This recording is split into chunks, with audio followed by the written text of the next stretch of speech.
सामाजिक समरसता को आज डेमोग्राफी में बदलाव के षड्यंत्र से घुसपैठियों से भी बड़ी चुनौती मिल रही है। हमें इस चुनौती से सतर्क रहना है, इसका डटकर मुकाबला करना है। इसलिए मैंने लाल किले से डेमोग्राफी मिशन की घोषणा की है। कल हमारे एक पुराने स्वयंसेवक और संघ के हर मोड़ पर कहीं न कहीं उनका स्थान रहा है, ऐसे विजय कुमार मल्होत्रा जी को हमने खो दिया। मैं सबसे पहले उनको आदरपूर्वक श्रद्धांजलि देता हूं। साथियों, आज महानवमी है। आज देवी सिद्धिदात्री का दिन है। मैं सभी देशवासियों को नवरात्रि की बधाई देता हूं। कल विजयादशमी का महापर्व है। अन्याय पर न्याय की जीत, असत्य पर सत्य की जीत, अंधकार पर प्रकाश की जीत। विजयादशमी भारतीय संस्कृति के इस विचार और विश्वास का कालजयी उद्घोष है।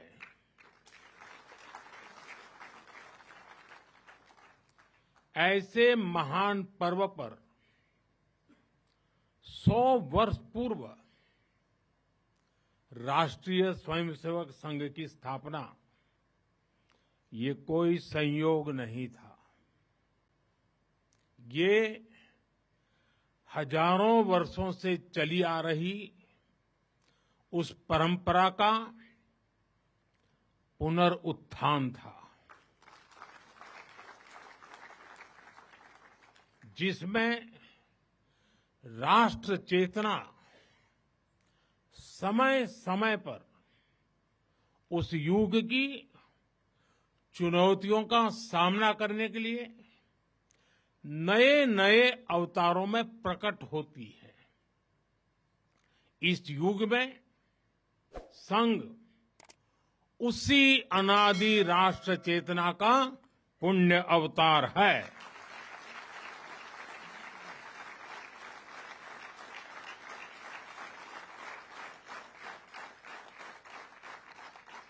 साथियों, यह हमारी पीढ़ी के स्वयंसेवकों का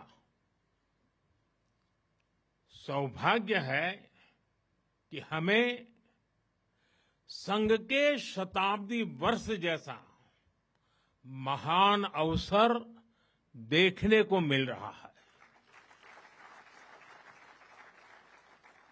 मैं आज इस अवसर पर राष्ट्र सेवा के संकल्प को समर्पित कोटि कोटि स्वयंसेवकों को शुभकामनाएं देता हूं, अभिनंदन करता हूं। मैं संघ के संस्थापक हम सभी के आदर्श परम पूज्य डॉक्टर हेडगेवार जी के चरणों में श्रद्धांजलि अर्पित करता हूं।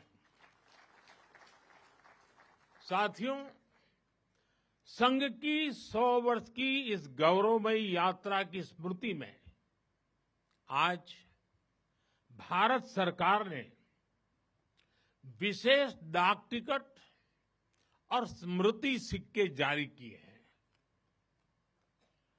100 रुपये के सिक्के पर एक और राष्ट्रीय चिन्ह है और दूसरी ओर सिंह के साथ वरद मुद्रा में भारत माता की भव्य छवि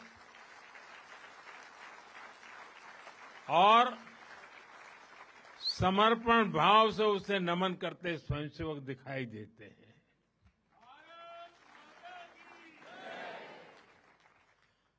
भारतीय मुद्रा पर भारत माता की तस्वीर संभवतः स्वतंत्र भारत के इतिहास में पहली बार ऐसा हुआ है।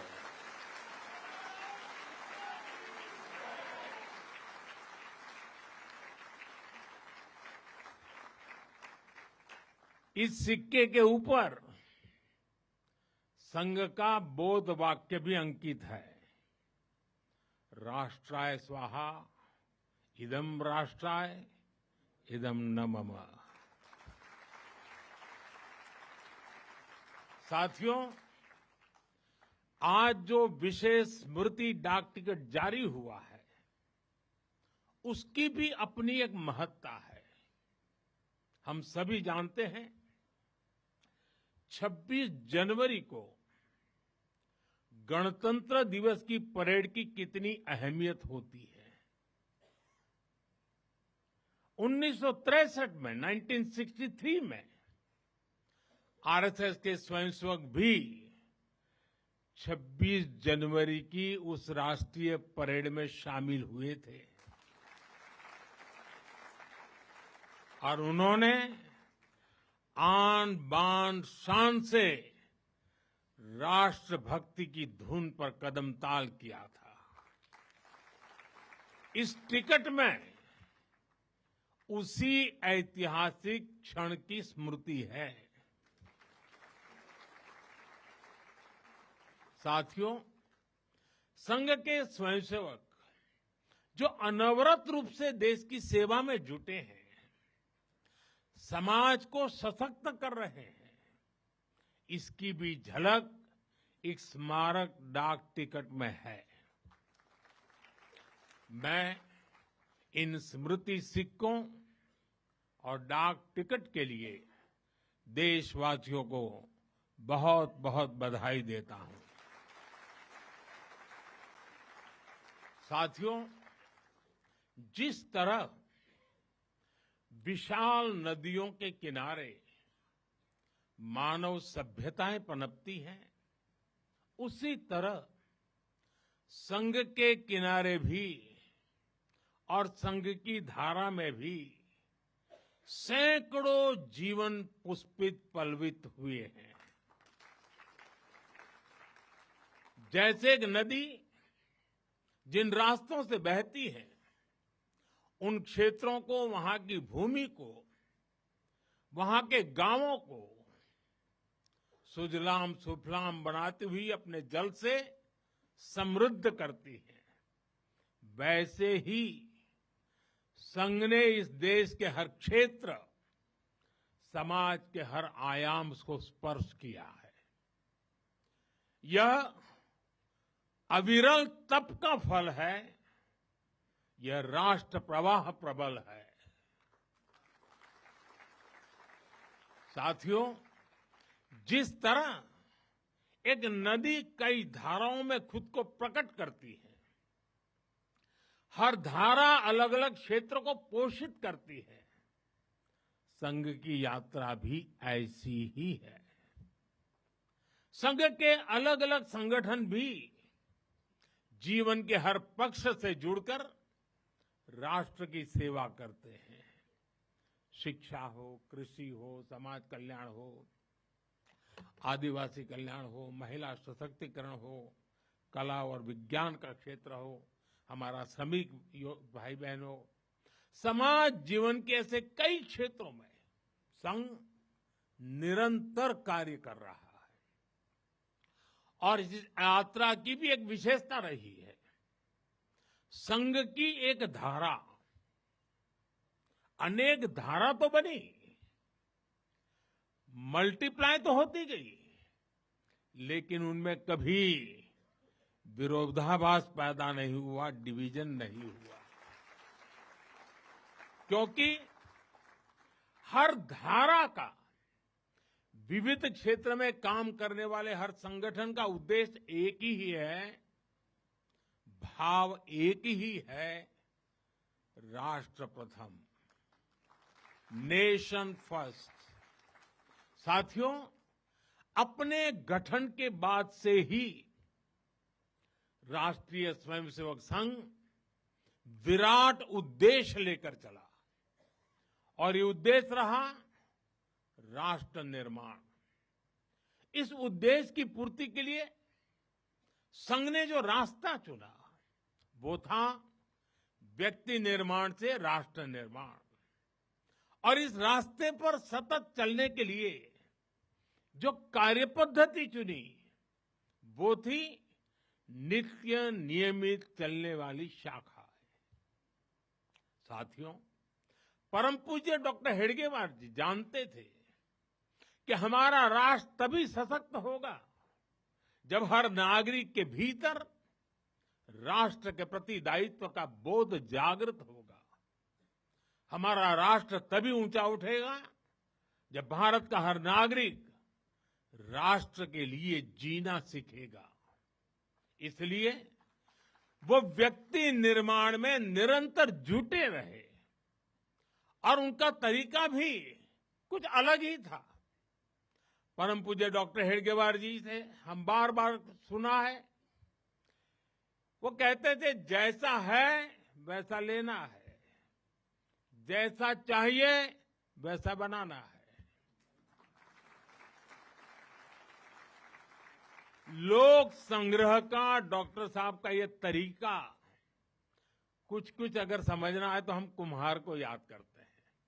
जैसे कुम्हार ईंट पकाता है तो जमीन की सामान्य सी मिट्टी से शुरू करता है। कुम्हार मिट्टी को लाता है, उस पर मेहनत करता है, उसे आकार देकर तपता है,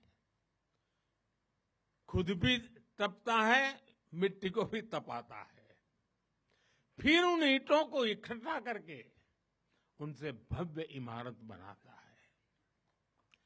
ऐसे ही डॉक्टर साहब बिल्कुल सामान्य लोगों को चुनते थे, फिर उनको सिखाते थे, विजन देते थे, उनको गढ़ते थे।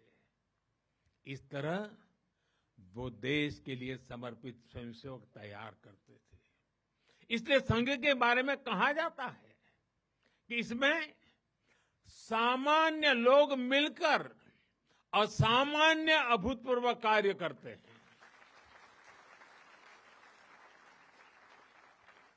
साथियों, व्यक्ति निर्माण की ये सुंदर प्रक्रिया हम आज भी संघ की शाखाओं में देखते हैं।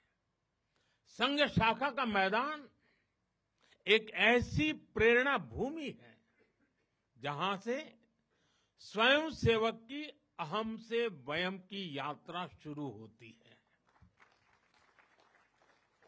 संघ की शाखाएं व्यक्ति निर्माण की यज्ञ वेदी है। इन शाखाओं में व्यक्ति का शारीरिक, मानसिक और सामाजिक विकास होता है। स्वयंसेवकों के मन में राष्ट्र सेवा का भाव और साहस दिन प्रतिदिन पनपता रहता है। उनके लिए त्याग और समर्पण सहज हो जाता है। श्रेय के लिए प्रतिस्पर्धा की भावना समाप्त हो जाती है और उन्हें सामूहिक निर्णय और सामूहिक कार्य का संस्कार मिलता है।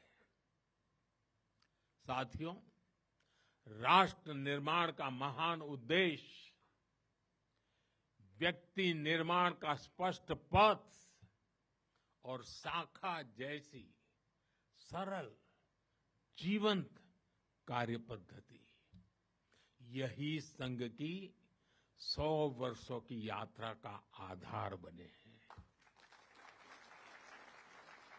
इन्हीं स्तंभों पर खड़े होकर संघ ने लाखों स्वयंसेवकों को गढ़ा, जो विभिन्न क्षेत्रों में देश को अपना सर्वोत्तम दे रहे हैं, देश को आगे बढ़ाने के लिए निरंतर प्रयास कर रहे हैं।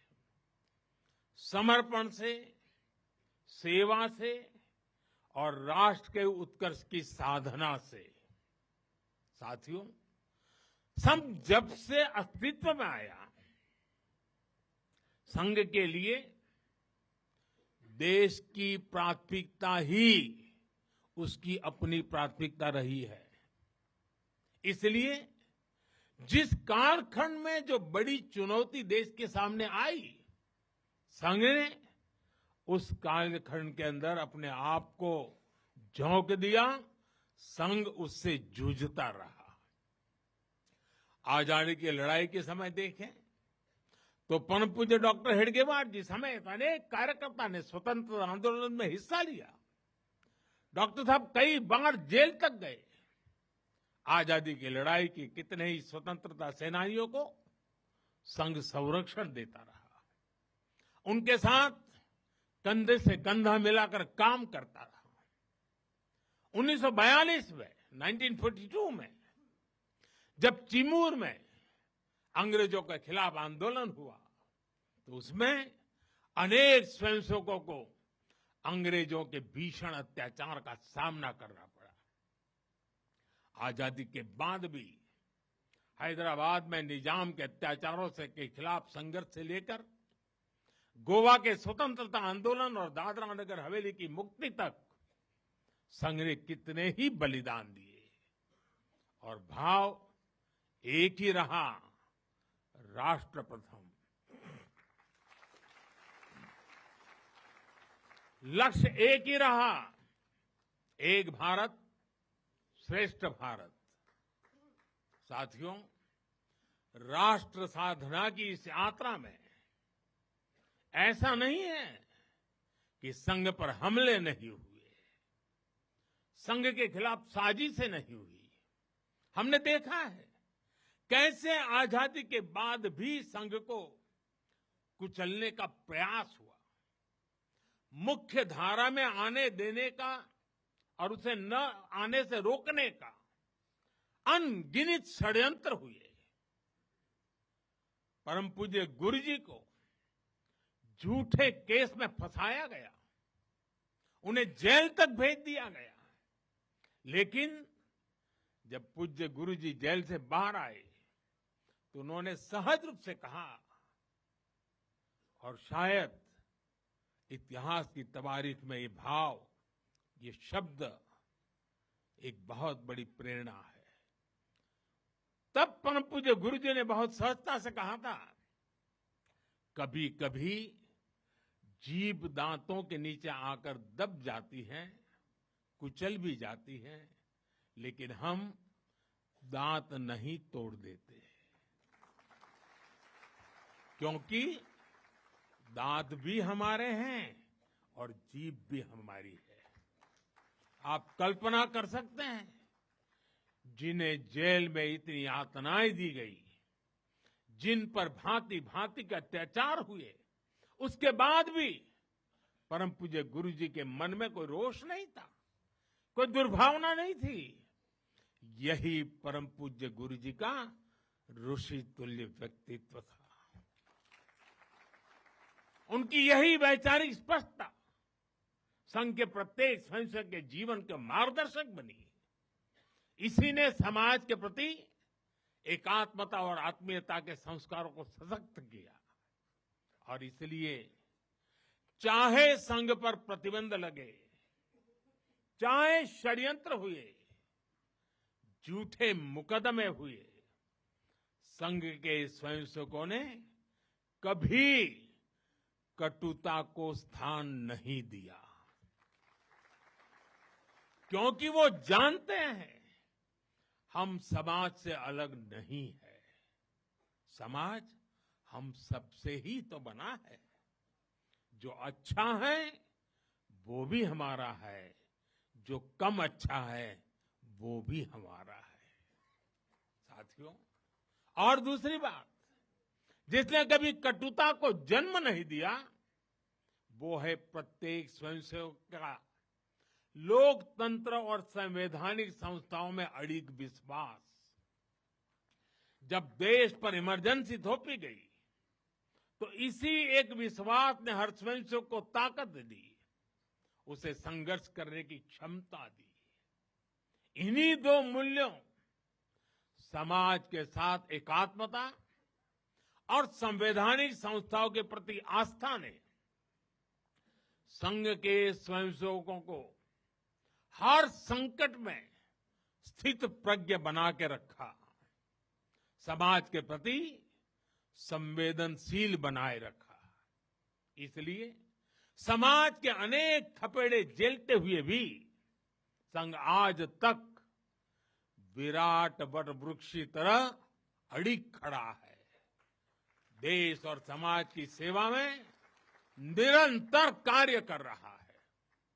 अभी यहां हमारे एक स्वयंसेवक ने इतनी सुंदर प्रस्तुति दी, शून्य से एक शतक बने, शून्य से एक शतक बने, अंक की मन भावना, भारती की जय विजय हो, ले हृदय में प्रेरणा, कर रहे हम साधना, मातृभू आराधना। और उस गीत का संदेश था, हमने देश को ही देव माना है और हमने देह को ही दीप बना करके जलने का सीखा है।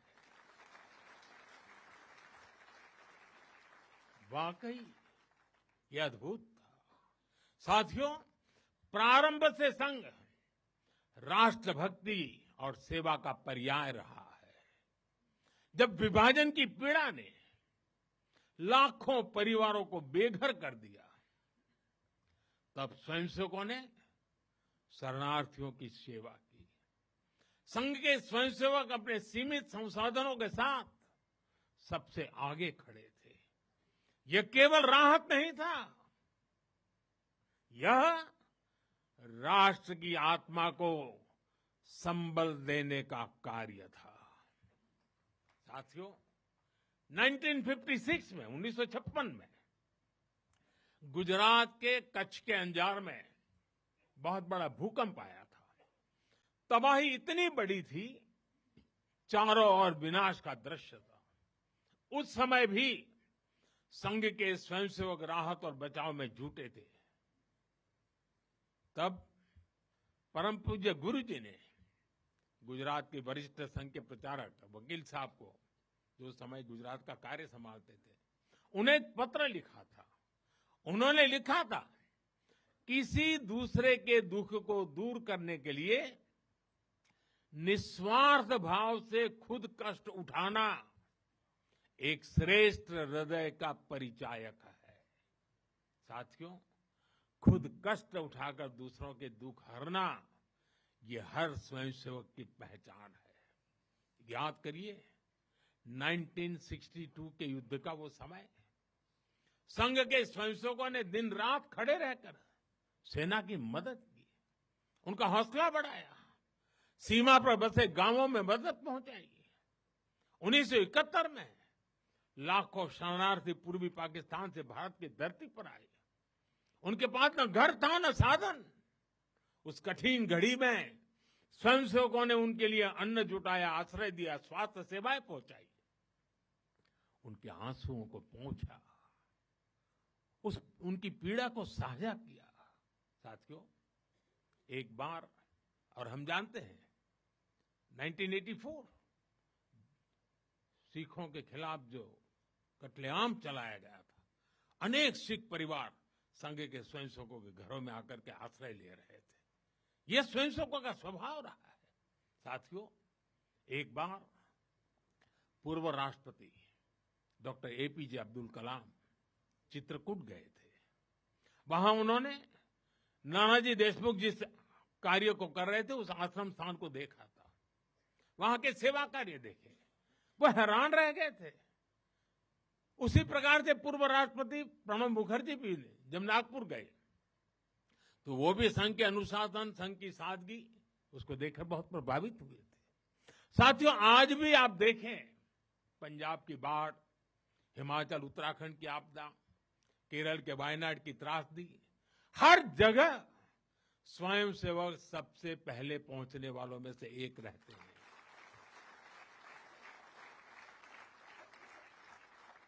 कोरोना काल में तो पूरी दुनिया ने संघ के साहस और सेवा भाव का प्रत्यक्ष प्रमाण देखा है।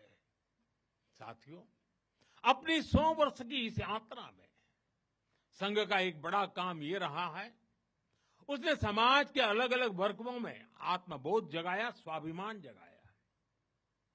और इसके लिए संघ देश के उन क्षेत्रों में भी कार्य करता रहा है जो दुर्गम है, जहां पहुंचना सबसे कठिन है। हमारे देश में लगभग 10 करोड़ आदिवासी भाई बहन हैं, जिनके कल्याण के लिए संघ लगातार प्रयासरत है।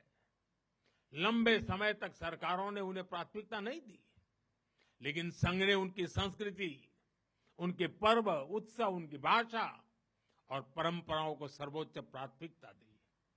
सेवा भारती, विद्या भारती, एकल विद्यालय, वनवासी कल्याण आश्रम आदिवासी समाज के सशक्तिकरण का स्तंभ बनकर के उभरे। आज हमारे आदिवासी भाई बहनों में जो आत्मविश्वास आया है, वो उनके जीवन में बदल रहा है। साथियों, संघ दशकों से आदिवासी परंपराओं, आदिवासी रीति रिवाजों, आदिवासी मूल्यों को सहज ने संवारने में अपना सहयोग देता रहा है, अपना कर्तव्य निभा रहा है। उसकी तपस्या ने भारत की सांस्कृतिक पहचान सुरक्षित रखने में बड़ी भूमिका निभाई है। मैं देश के दूर सुदूर कोने कोने में आदिवासियों का जीवन आसान बनाने में लगे संघ के लाखों स्वयंसेवकों की भी सराहना करूंगा।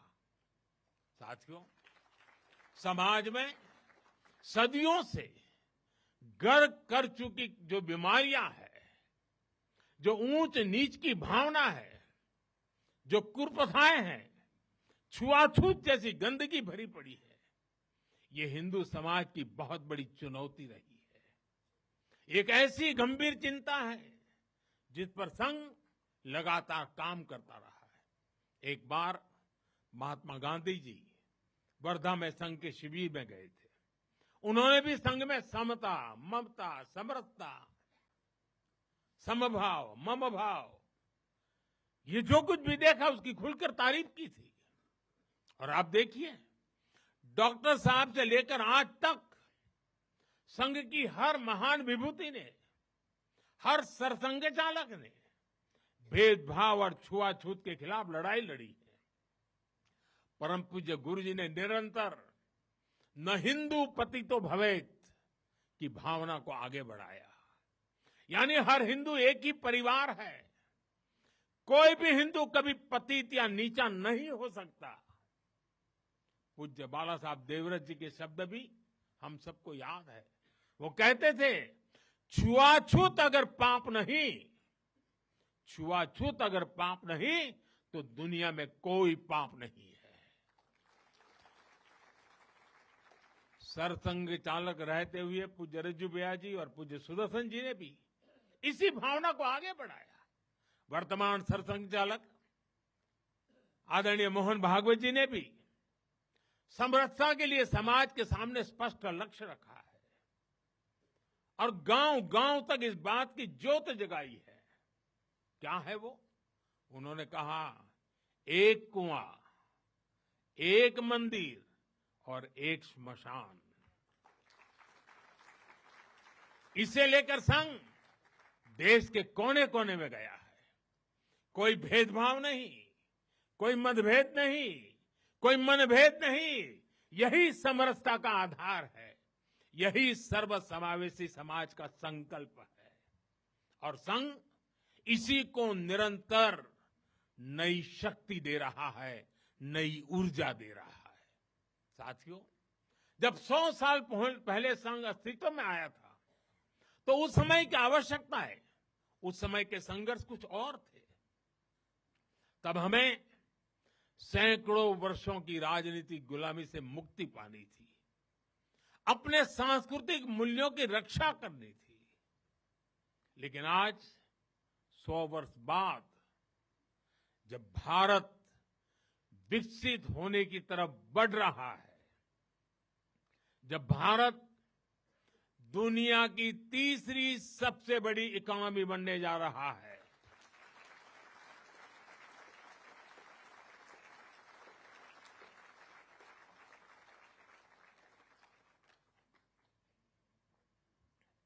जब देश और देश का बहुत बड़ा गरीब वर्ग गरीबी को परास्त करके, गरीबी को पराजित करके आगे आ रहा है। जब हमारे युवाओं के लिए नए नए सेक्टर्स में नए अवसर बन रहे हैं, जब ग्लोबल डिप्लोमेसी से क्लाइमेट पॉलिसीज तक भारत विश्व में अपनी आवाज बुलंद कर रहा है, तब आज के समय की चुनौतियां अलग है, संघर्ष भी अलग है। दूसरे देशों पर आर्थिक निर्भरता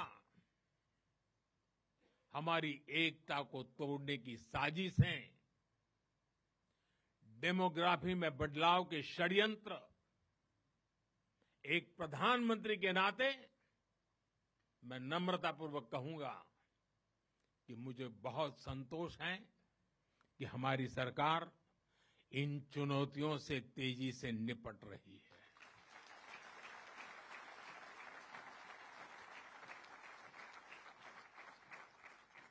वहीं एक स्वयंसेवक के नाते मुझे ये भी खुशी है कि राष्ट्रीय स्वयंसेवक संघ ने न केवल इन चुनौतियों को पहचान की है, बल्कि इन चुनौतियों से निपटने के लिए ठोस रोड मैप भी बनाया है।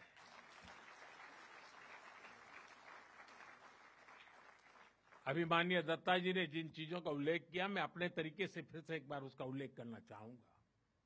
साथियों, संघ के पंच परिवर्तन, स्वबोध, सामाजिक समरसता, कुटुंब प्रबोधन, नागरिक शिष्टाचार और पर्यावरण, ये संकल्प हर स्वयंसेवक के लिए देश के समक्ष उपस्थित चुनौतियों को परास्त करने की बहुत बड़ी प्रेरणा है।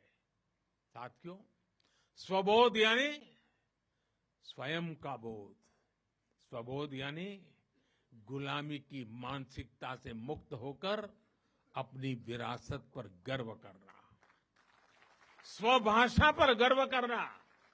स्वबोध यानी स्वदेशी, आत्मनिर्भर होना। और मेरे देशवासियों, ये बात समझ के चलिए, आत्मनिर्भर ये विकल्प के तौर पर नहीं है, ये अनिवार्यता के रूप में है।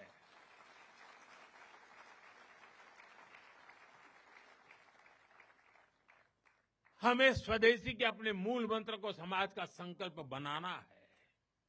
हमें वोकल फॉर लोकल के अभियान को उसकी सफलता के लिए वोकल फॉर लोकल ये हमारा निरंतर एक नई ऊर्जा प्रदान करने वाला घोषवाक्य होना चाहिए, प्रयास होना चाहिए। साथियों, संघ ने सामाजिक समरसता को हमेशा अपनी प्राथमिकता बनाए रखा है। सामाजिक समरसता यानी वंचित को वरीयता देकर सामाजिक न्याय की स्थापना करना, देश की एकता को बढ़ाना। आज राष्ट्र के सामने ऐसे संकट खड़े हो रहे हैं जो हमारी एकता, हमारी संस्कृति और हमारी सुरक्षा पर सीधा प्रहार कर रहे हैं। अलगाववादी सोच, क्षेत्रवाद, कभी जाति, कभी भाषा को लेकर विवाद, कभी बाहरी शक्तियों द्वारा भड़काई गई विभाजनकारी प्रवृत्तियां, ये सब अनगिनत चुनौतियां हमारे सामने खड़ी है। भारत की आत्मा हमेशा विविधता में एकता ही रही है। अगर इस सूत्र को तोड़ा गया तो भारत की शक्ति भी कमजोर होगी, और इसलिए हमें इस सूत्र को निरंतर जीना है, उसे मजबूती देनी है। साथियों, सामाजिक समरसता को आज डेमोग्राफी में बदलाव के षड्यंत्र से, घुसपैठियों से भी बड़ी चुनौती मिल रही है। ये हमारी आंतरिक सुरक्षा और भविष्य की शांति से भी जुड़ा हुआ प्रश्न है। और इसलिए मैंने लाल किले से डेमोग्राफी मिशन की घोषणा की है। हमें इस चुनौती से सतर्क रहना है, इसका डटकर मुकाबला करना है। साथियों, कुटुंब प्रबोधन आज समय की मांग है। जो समाज शास्त्र के सदियों से चली आई पंडितों की भाषा है, उनका कहना है, हजारों साल तक भारत के जीवन में जो प्राण शक्ति रही है, उसके अंदर एक कारण उसकी परिवार संस्था है। भारतीय समाज व्यवस्था की सबसे मजबूत इकाई अगर कोई है तो भारतीय समाज में पनपी हुई एक मजबूत परिवार व्यवस्था है। कुटुंब प्रबोधन यानी उस परिवार संस्कृति का पोषण जो भारतीय सभ्यता का आधार है, जो भारतीय संस्कृति से प्रेरित है, जो जड़ों से जुड़े हैं। परिवार के मूल्य, बुजुर्गों का सम्मान, नारी शक्ति का आदर, नौजवानों में संस्कार, अपने परिवार के प्रति दायित्व को निभाना, उसे समझना, उस दिशा में परिवार को, समाज को जागरूक करना बहुत ही आवश्यक है। साथियों, अलग अलग कालखंड में जो भी देश आगे बढ़ा, उसमें नागरिक शिष्टाचार की बहुत बड़ी भूमिका रही है। नागरिक शिष्टाचार अर्थात कर्तव्य की भावना, नागरिक कर्तव्य का बोध हर देशवासी में हो। स्वच्छता को बढ़ावा, देश की संपत्ति का सम्मान, नियमों और कानूनों का सम्मान, हमें इसे लेकर आगे बढ़ना है। हमारे संविधान की भावना है नागरिक अपने कर्तव्यों का पालन करे। हमें संविधान की इसी भावना को निरंतर सशक्त करना है। साथियों, पर्यावरण की रक्षा वर्तमान और आने वाली पीढ़ियों के लिए बहुत जरूरी है। ये पूरी मानवता के भविष्य से जुड़ा है। हमें इकोनॉमी के साथ ही इकोलॉजी की भी चिंता करनी है। जल संरक्षण, ग्रीन एनर्जी, क्लीन एनर्जी, ये सारे अभियान इसी दिशा में है। साथियों, संघ के ये पंच परिवर्तन, ये वो साधन है जो देश का सामर्थ्य बढ़ाएंगे, जो देश को विभिन्न चुनौतियों से निपटने में मदद करेंगे, जो 2047 तक विकसित भारत के निर्माण का आधार होंगे।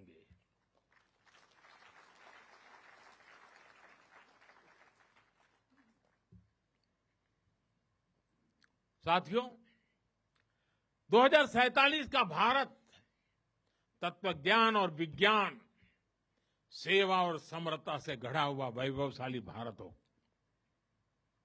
यही संघ की दृष्टि है, यही हम सब स्वयंसेवकों की साधना है और यही हमारा संकल्प है। साथियों, हमें हमेशा हमेशा याद रखना है, संघ बना है राष्ट्र के प्रति अटूट आस्था से। संघ चला है राष्ट्र के प्रति अगाध सेवा के भाव से। संघ तपा है त्याग और तपस्या की अग्नि में। संघ निखरा है संस्कार और साधना के संगम से। संघ खड़ा है राष्ट्र धर्म को जीवन का परम धर्म मान करके। संघ जुड़ा है भारत माता की सेवा के विराट स्वप्न से। साथियों, संघ का आदर्श है संस्कृति की जड़ें गहरी और सशक्त हो। संघ का प्रयास है समाज में आत्मविश्वास और आत्मगौरव हो। संघ का लक्ष्य है हर हृदय में जन सेवा की ज्योति प्रज्वलित हो। संघ का दृष्टिकोण है भारतीय समाज सामाजिक न्याय का प्रतीक बने। संघ का ध्येय है विश्व मंच पर भारत की वाणी और प्रभावी बने। संघ का संकल्प है भारत का भविष्य सुरक्षित और उज्जवल बने। मैं एक बार फिर आप सभी को इस ऐतिहासिक अवसर की बधाई देता हूं। कल विजयादशमी का पावन पर्व है। हम सबके जीवन में विजयादशमी का एक विशेष महत्व है। मैं उसके लिए भी आप सबको शुभकामनाएं देते हुए मेरी वाणी को विराम देता हूं। बहुत बहुत धन्यवाद।